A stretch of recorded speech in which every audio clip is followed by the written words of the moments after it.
سبحانک لا علم لنا الا ما علمتنا انک انت العلیم الحکیم رب اشرح لی صدری ویسر لی امری واحلل عقدۃ من لسانی یفقہوا قولی۔ میرے انتہائی واجب الاحترام عزیز ساتھیوں، ناظرین کرام، سامعین کرام، الحمدللہ اللہ رب العالمین نے ہم پر پھر خصوصی کرم کیا، فضل کیا کہ اللہ رب العالمین نے ہمیں یہاں اپنی یاد کے لیے اور ایک فکر کے لیے جمع ہونے کی توفیق نصیب فرمائی۔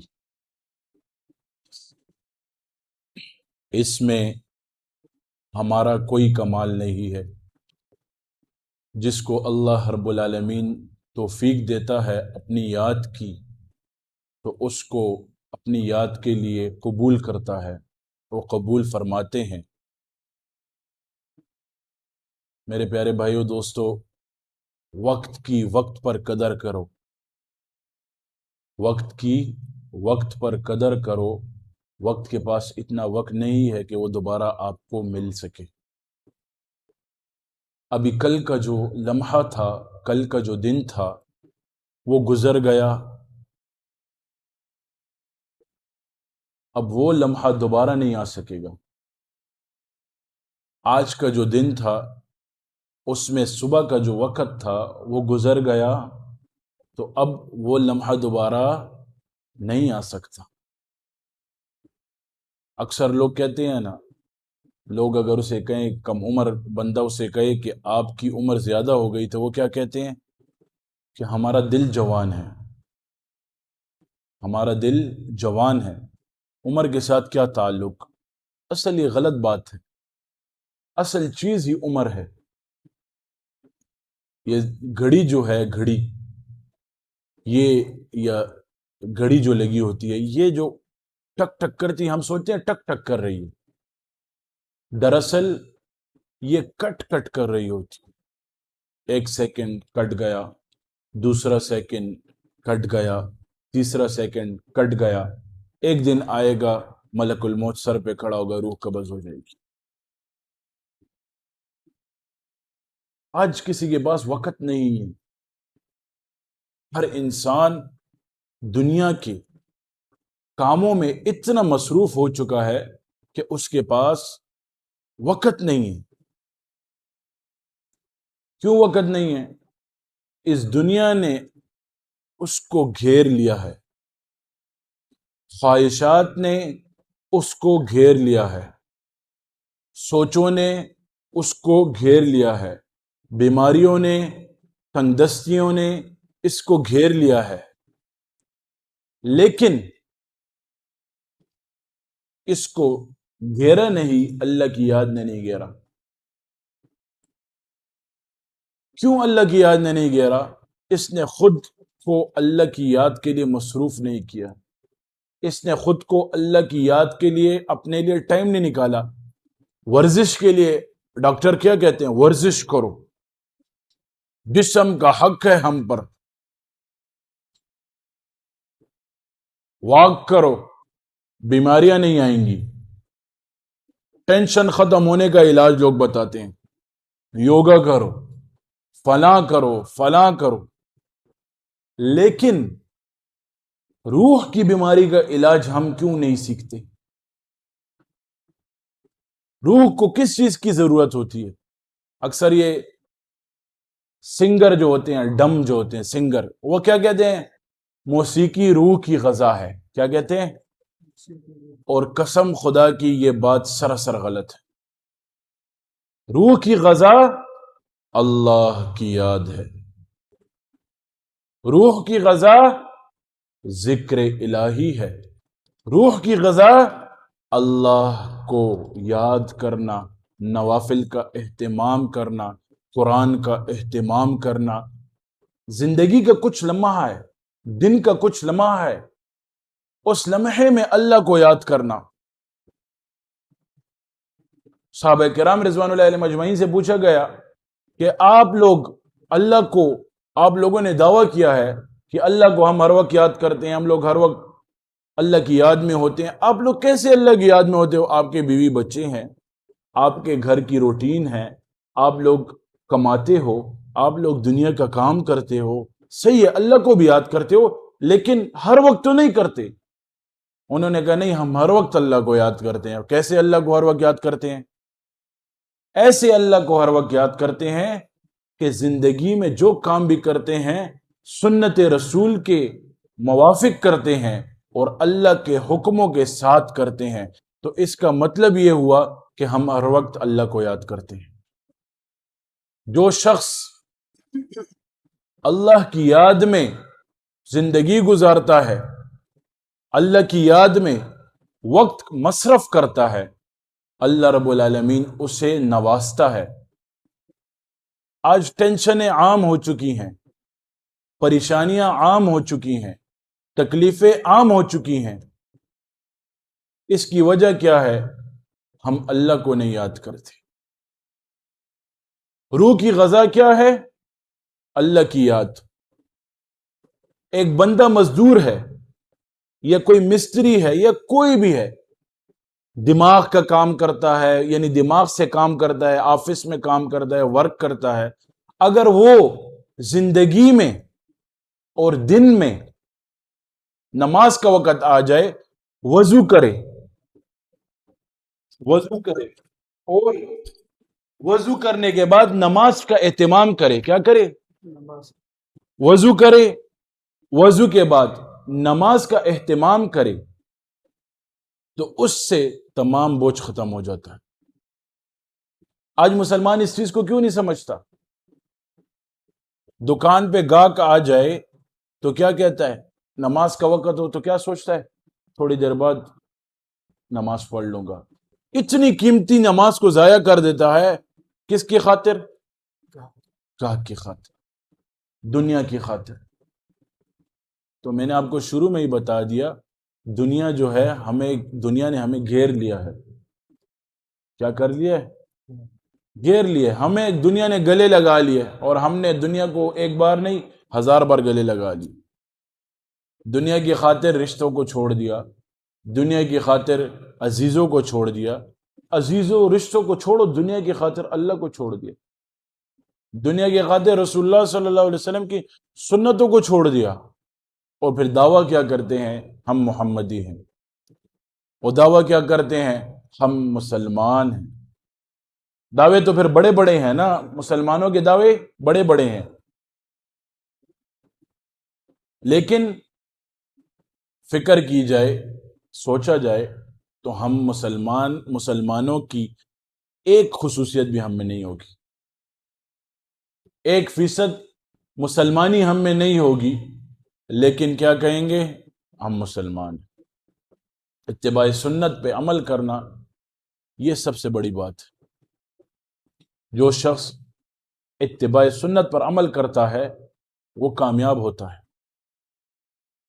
آج اگر اس مجلس میں داڑھی والے حضرات بیٹھے ہوں، دیندار حضرات ہیں، الحمدللہ علماء ہیں، آپ لوگوں کی لوگ عزت کیوں کرتے ہیں؟ کس کی وجہ سے کرتے ہیں؟ سنت کی وجہ سے کرتے ہیں۔ پگڑی پہنی ہو، داڑھی ہو، خوبصورت لباس ہو، سب کیوں عزت کرتے ہیں؟ اللہ ان کے دلوں میں عزت ڈالتا ہے، لوگوں کو حیا آتی ہے۔ کیوں حیا آتی ہے؟ کیونکہ یہ بندہ سنت کے موافق ہوتا ہے، اور جو شخص سنت کے موافق ہوتا ہے اللہ رب العالمین اس سے محبت کرتا ہے۔ جو سنتوں کو اپناتا ہے، اللہ کے احکامات کو پورا کرتا ہے، تو فرشتوں کو اللہ رب العالمین اعلان کرتے ہیں کہ میں فلاں سے محبت کرتا ہوں، آپ لوگ بھی اس سے محبت کرو۔ وہ فرشتے اعلان کرتے ہیں زمین پہ آ کر مخلوقات میں کہ اللہ رب العالمین اس سے محبت کرتا ہے، آپ لوگ بھی اس سے محبت کرو، تو لوگوں کے دلوں میں اللہ اس کی محبت ڈال دیتا ہے، پھر لوگ اس سے محبت کرنا شروع کر دیتے ہیں، لوگ اس کی عزت کرنا شروع کر دیتے ہیں، لوگ اس کے لیے جگہ چھوڑنا شروع کر دیتے ہیں، لوگ اس کے آگے کھڑا ہونا نہیں چاہتے، کیونکہ یہ عزت والا بندہ ہے، اللہ اس سے محبت کرتا ہے، حالانکہ یہ غیبی آوازیں ہوتی ہیں، لوگوں کے دل میں محبت اللہ ڈالتا ہے۔ اللہ قرآن میں فرماتے ہیں قل ان کنتم تحبون اللہ فاتبعونی یحببکم اللہ، اے نبی جی ان لوگوں سے کہہ دیجئے اگر یہ لوگ میری اتباع کرنا چاہیں، اللہ فرما رہے ہیں اگر یہ لوگ میری اتباع کرنا چاہیں، ان کو چاہیے یہ آپ کی اتباع کریں۔ کیا کریں؟ آپ صلی اللہ علیہ وسلم کی اتباع کریں۔ آج نبی علیہ الصلوۃ والسلام کی اتباع کیا ہے؟ ہمارا اسلام تو ایسا دین ہے کہ پتھر ہٹانے پر صدقہ جاریہ کا ثواب ہے۔ صدقہ جاریہ صرف ثواب نہیں، صدقہ جاریہ کا ثواب ہے۔ کچھ ضرر والی چیز رستے سے ہٹا لی، صدقہ جاریہ ہے۔ اللہ رب العالمین نے ساری رضا کس چیز میں رکھ دی؟ انسان کے دل جوڑنے میں رکھ دی۔ اور ساری ناراضگی کس چیز میں رکھ دی؟ انسان کے دل توڑنے میں رکھ دی۔ آقا صلی اللہ علیہ وسلم لوگوں کا دل کیسے رکھتے تھے، کیسے جوڑتے تھے؟ مجلس ہے، نبی کریم صلی اللہ علیہ وسلم کی مجلس ہے، اور نبی کریم صلی اللہ علیہ وسلم کی مجلس مبارک میں اگر کوئی ہدیہ لاتا، نذرانہ لاتا، تو آقا کریم شفیع المذنبین تاجدار ختم نبوت صلی اللہ علیہ وسلم وہ حصہ، وہ نذرانہ، وہ تحفہ، وہ ہدیہ تمام مجلس کے شرکاء میں تقسیم کرتے تھے۔ اب اس مجلس میں ایک غریب صحابی بیٹھا ہے۔ کون بیٹھا ہے؟ غریب صحابی بیٹھا ہے، لاچار صحابی بیٹھا ہے۔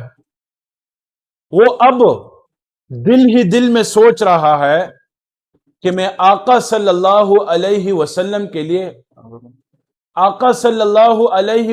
کے لیے کچھ تحفہ لے جاؤں، کچھ ہدیہ لے جاؤں۔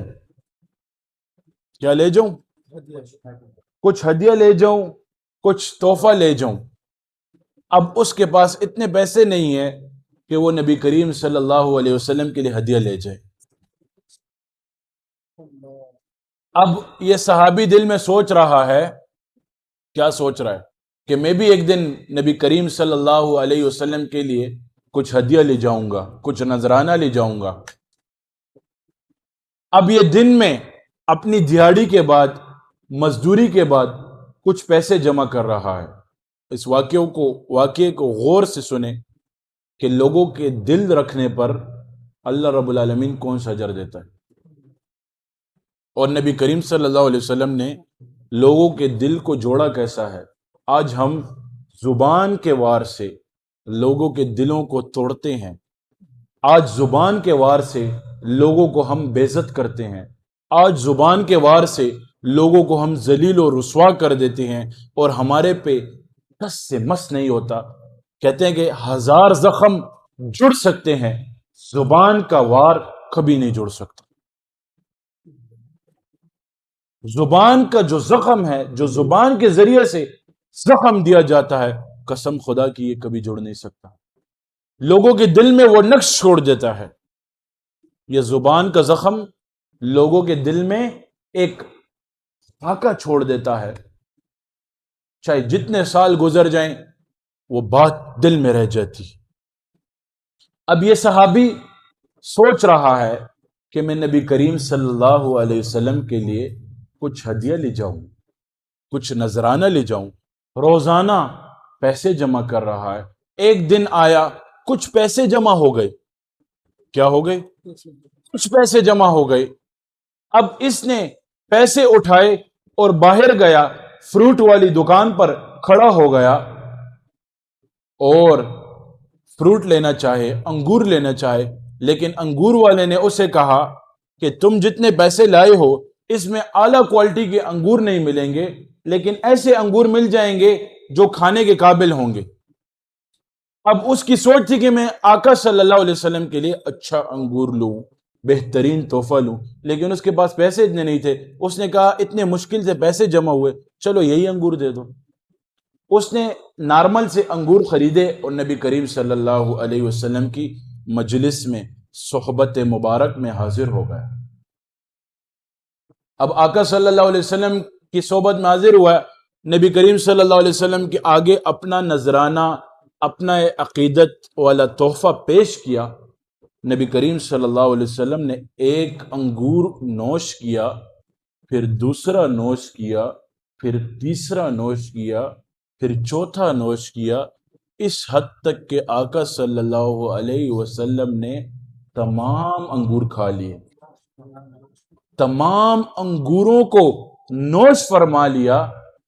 اب یہ صحابی دل میں خوش ہے، اب یہ سوچ رہا ہے کہ نبی کریم صلی اللہ علیہ وسلم نے پہلی بار ایسا ہوا کہ میرا سارا نذرانہ پہ خود نوش فرما لیا، تمام خود کھا لیا۔ اب مجلس کے صحابہ پریشان ہیں، مجلس کے صحابہ یہ سوچ رہے ہیں کہیں آقا صلی اللہ علیہ وسلم ہم سے ناراض ہو گئے، کیونکہ آقا صلی اللہ علیہ وسلم کی عادت مبارکہ یہ تھی کہ نذرانہ جو آتا تھا، ہدیہ جو آتا تھا، وہ تمام مجلس کے شرکاء میں تقسیم فرماتے تھے۔ اب یہاں کیا ہوا؟ یہ صحابی دل ہی دل میں خوش خوش خوش، مجلس کا اختتام ہونے لگا، یہ چلا گیا، نبی علیہ السلام سے اجازت لے لی۔ اب جو صحابہ تھے انہوں نے سوال کیا، یا رسول اللہ صلی اللہ علیہ وسلم، آپ سے سوال کرتے ہیں، کیا آپ ہم سے ناراض ہیں؟ نبی کریم صلی اللہ علیہ وسلم نے فرمایا نہیں، فرمایا کہ آپ کی عادت مبارکہ ہے کہ آپ ہدیہ تمام شرکاء کو تقسیم فرماتے ہیں، آج آپ نے ہدیہ کیوں تقسیم نہیں فرمایا؟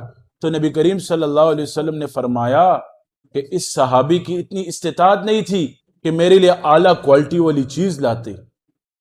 اس نے جو انگور لائے تھے وہ سارے کھٹے تھے، وہ میں نے ایک کھایا کھٹا تھا، دوسرا کھایا کھٹا تھا، تیسرا کھایا کھٹا تھا۔ اگر میں آپ لوگوں کو یہ انگور دیتا تو آپ لوگ کہتے کہ نبی کریم صلی اللہ علیہ وسلم کے لیے کھٹے انگور لائے ہو، غلط چیز لائے ہو، اس کا دل کہیں ٹوٹ نہ جاتا۔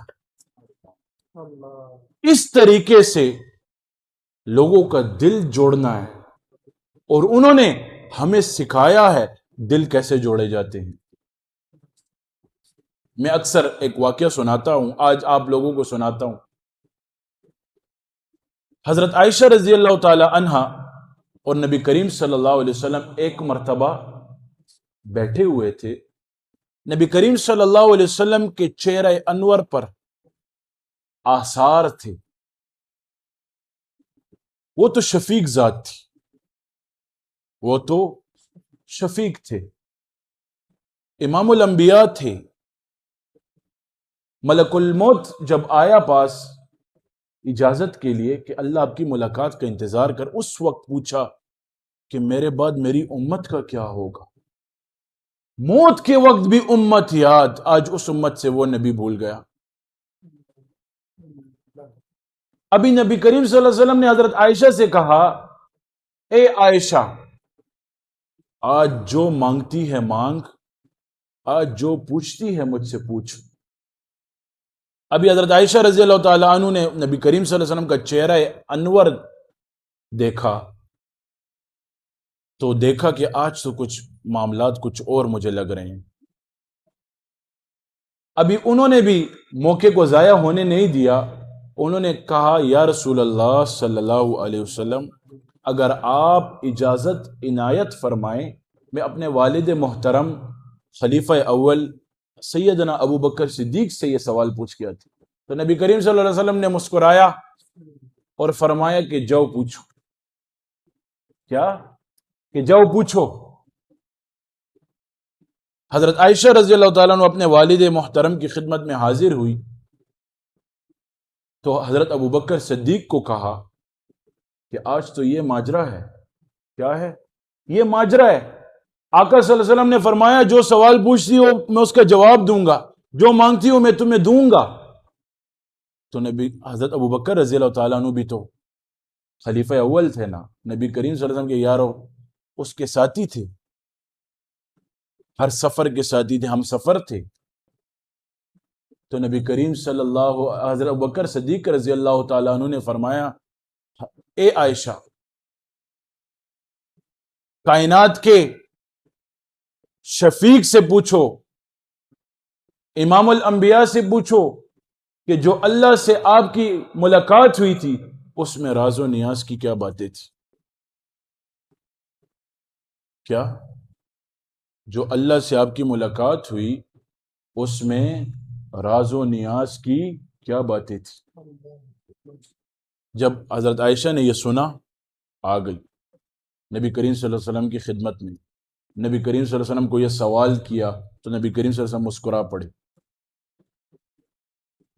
فرمایا ابو بکر نے سوال بھی کیا سوال کیے. پھر حضرت نبی کریم صلی اللہ علیہ وسلم نے فرمایا کہ میں نے تم سے وعدہ کیا تھا. کیا؟ تم سے وعدہ کیا تھا کہ جو سوال کرو گی اس کا جواب دوں گا، جو مانگو گی وہ دوں گا. ہاں سنو کہ میں نے اللہ سے جو ملاقات کی اس راز و نیاز میں یہ بات بھی تھی. اللہ رب العالمین نے فرمایا جو ٹوٹے ہوئے دلوں کو جوڑے گا. کیا؟ جو ٹوٹے ہوئے دلوں کو جوڑے گا میں اس کو بلا حساب کتاب جنت میں داخل کروں گا. اب واقعہ ادھر نہیں ختم ہوا. حضرت عائشہ نے یہ سوال سنا، خوشی کے مارے دوڑی اپنے والد محترم کے پاس، سیدنا ابو بکر صدیق کی خدمت میں حاضر ہوئی. دوڑ کر کہا آپ کے سوال کا جواب مل گیا. کیا ملا؟ کہا کہ اللہ نے فرمایا کہ جو ٹوٹے ہوئے دلوں کو جوڑے گا میں اس کو بلا حساب کتاب کی جنت دوں گا. حضرت ابو بکر نے یہ جواب سنا، رونے شروع ہو گئے. اب حضرت عائشہ رضی اللہ تعالی عنہا تعجب میں چلی گئی اور اپنے والد سے کہنے لگی کہ آپ کو تو آپ کے سوال کا جواب مل گیا، چاہیے یہ تھا کہ آپ خوش ہو جائیں، چاہیے یہ تھا آپ مسکرائیں، آپ کیوں رو رہے ہیں؟ واقعے کا مفہوم بیان کر رہا ہوں آپ لوگوں کو. حضرت عائشہ رضی اللہ تعالی عنہا کو حضرت ابو بکر صدیق رضی اللہ تعالی عنہ نے فرمایا کہ اے عائشہ، تم نے تو تصویر کا یا صفحے کا ایک رخ دیکھا ہے. جو شخص ٹوٹے ہوئے دلوں کو جوڑتا ہے اس کو تو اللہ رب العالمین بلا حساب جنت دے گا. جو جڑے ہوئے دلوں کو توڑتا ہے اس کے ساتھ کیا ہوگا؟ جو جڑے ہوئے دل کو توڑتا ہے اس کے ساتھ کیا ہوگا؟ آج ہماری زبان کے وار سے قسم خدا کی لوگوں کی بے عزتیاں ہوتی ہے. آج ہماری زبان کے وار سے لوگوں کو رسوا کیا جاتا ہے. اور اتنی بڑی بشارتیں، اتنی بڑی وعیدیں ہمیں کیوں نہیں نظر آتی؟ افسر کے سامنے ہاتھ باندھ کے کھڑے ہوتے ہیں، باس کے سامنے ہاتھ باندھ کے کھڑے ہوتے ہیں، کسی کمپنی میں کام کریں اس کے سامنے ہاتھ باندھ کر کھڑے ہوتے ہیں. اتنی بڑی باتیں جو اللہ رب العالمین نے ہم تک پہنچائی ہیں یہ کیوں ہمیں نہیں نظر آتی؟ حضرت عمر رضی اللہ تعالیٰ عنہ صبح اٹھتے تھے، زبان کو پکڑتے تھے اس طرح اور کہتے تھے اگر تم سارا دن صحیح چلی تو میرا سارا دن صحیح گزرے گا، اگر تم خراب چلی تو میری دنیا آخرت خراب ہو جائے گی. اپنی زبان کے الفاظ کو جب بولو تو پہلے تولو. اگر اپنی بیوی کے ساتھ بات کرتے ہو تول کر بولو، وہ بھی انسان ہے. اپنے سے نیچوں کے ساتھ بات کرتے ہو تو تول کر بولو. ساری زندگی جوانی جوانی نہیں رہے گی. آج کا جوان کل کا بوڑھا ہے، آج کا حسندار کل کا بغیر حسن والا ہے، آج کا مالدار کل کا غریب ہے. اور میں نے شروع میں کہا وقت کی وقت پر قدر کرو. وقت کے پاس اتنا وقت نہیں کہ وہ آپ کو بار بار مل سکے. ایک صاحبزادہ تھا، بڑا مالدار بندہ تھا. بازار گیا کہیں سودا لینے کے لیے، سودا خرید رہا ہے، ادھر کوئی ماچس جلا رہا ہے تو اس کو ماچس کی بو اچھی لگ گئی، خوشبو ماچس جلانے کی. اب اس نے اپنے نوکروں کو کہا دن رات ماچس لاؤ جلاتے رہو کہ اس کی خوشبو بس سونگتا رہوں. سارا سرمایہ ماچس جلانے میں ضائع ہو گیا. پھر کیا ہوا؟ آخر میں فقیر بن گیا، لوگوں سے خیر مانگتا رہا. تو آج کا مالدار کل کا غریب ہے، آج کا غریب کل کا مالدار، کچھ نہیں پتہ چلتا. وہی گدھا کو بادشاہ یا بادشاہوں کو گدھا کر دے، میرے مالک تجھ سے چاہے کسی کو کیا سے کیا کر دے. کچھ پتہ نہیں چلتا. اپنے سے نیچوں کے ساتھ حسن سلوک کے ساتھ پیش آؤ، اپنے گھروں میں اخلاق سے پیش آؤ. آج ہم دنیا کے ساتھ اخلاق سے پیش آ رہے ہوتے ہیں، اور اپنی بیگمات کے ساتھ، اپنے گھر والوں کے ساتھ، اپنے بچوں کے ساتھ، اپنے بھائیوں کے ساتھ ہمارا اخلاق زیرو ہوتا ہے. کیوں زیرو ہوتا ہے اخلاق؟ کیونکہ ہم لوگوں کی نظروں میں اچھا ہونا چاہتے ہیں، اللہ کی نظر میں اچھا ہونا نہیں چاہتے. حالانکہ اللہ نے نبی کریم صلی اللہ علیہ وسلم کے ذریعے سے فرمایا، حدیث ہے کہ بہترین صدقہ کون سا ہے؟ بہترین صدقہ کون سا ہے؟ جو اہل و عیال پہ ہو. ہم لوگوں پہ تو خرچ کر رہے ہوں گے، دنیا پہ خرچ کر رہے ہوں گے، گھر کا ٹائم آئے نشتہ سرا نہیں ہے. وہی نشتہ میں حقیقت میں پھر اللہ ہم سے رزق بند کر دیتا ہے، رزق چھین لیتا ہے. گھر والوں پر بھی لگاؤ، اچھا فروٹ لے جائے کرو والدین کے لیے، بھائیوں کے لیے اچھی چیز لے جائے کرو.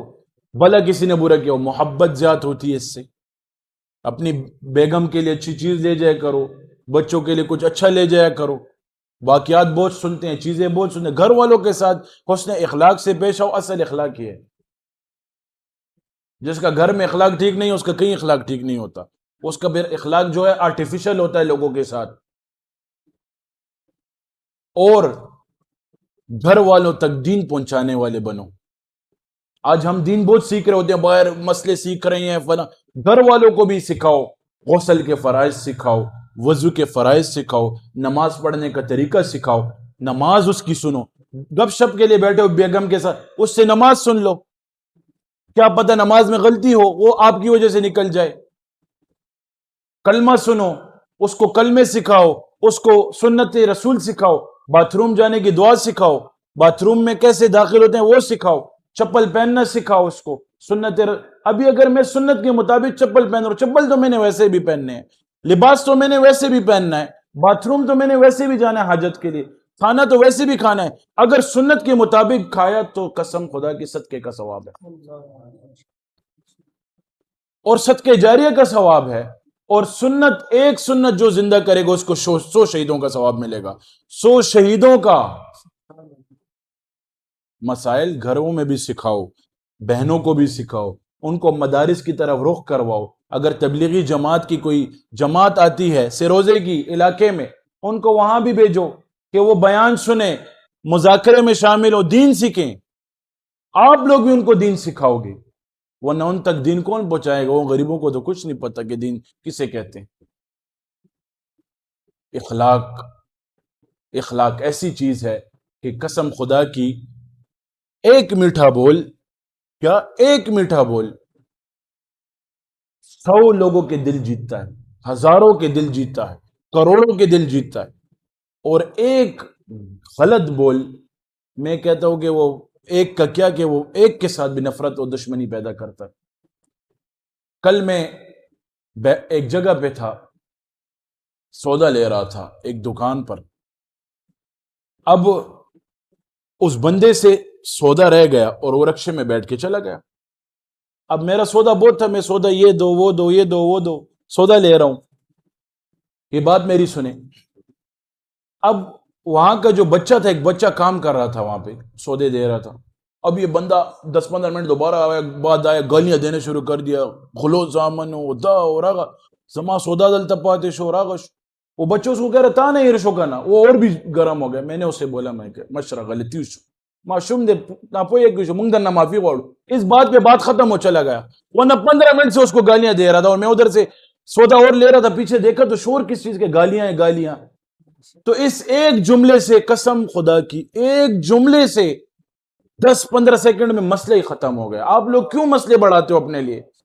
گالی دے رہا اس کو، میں نے اس کو سمجھایا، میں نے کہا، اس نے بولا تغل بچیا، تغل بچی وہی نا استاپلار غل دے نا تغل نا میں کہ ولے پریشانی جوړه پرېږده تا ته کنزل نه دی کړی وای نه غیرت مل رک دا غیرت په دین باندې غیرت کوي نه په شریعت باندې غیرت کوي نه او په دې ټیم تاسو د غیرت یاد شي ایک جملے پہ بات ختم ہو گئی.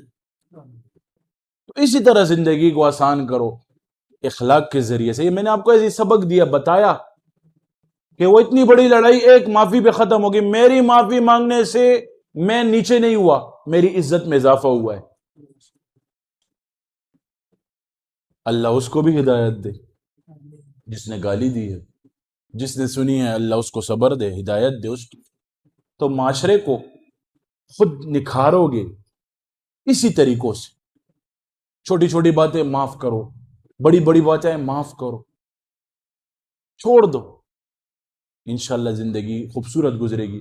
اللہ رب العالمین ہمیں سنت رسول کے مطابق زندگی گزارنے کی توفیق نصیب فرمائے. ہمارا اجتماع ہے انشاءاللہ جمعرات کو شروع ہو جائے گا شام سے. تو آپ سے درخواست کرتا ہوں دعاؤں کا اہتمام فرمائے. جو بندے جا رہے ہیں اللہ ان کا جانا قبول فرمائے، ان کی سائی قبول فرمائے. اور جو یہاں ہوں گے ان سے درخواست کروں گا کہ وہ دعا فرمائیں حفاظت کی، سفر کی حفاظت کی، اجتماع کی حفاظت کی، اور اس کے جتنے لوازمات ہیں، انتظامات ہیں، اس کے پورا ہونے کی. اور اجتماع کے ساتھیوں کے لیے بہت دعائیں فرمائیں. آپ لوگوں کو میں وظائف بھیجوں گا جو اجتماع کے ہوں گے. جو بندہ نہیں جا سک رہا تو وہ وظائف اپنے گھر میں بیٹھ کے پھر میں آپ کو طریقہ بھی سمجھاؤں گا، اس طریقے سے کریں. اللہ رب العالمین ہم سے راضی رہے. وما علینا الا البلاغ.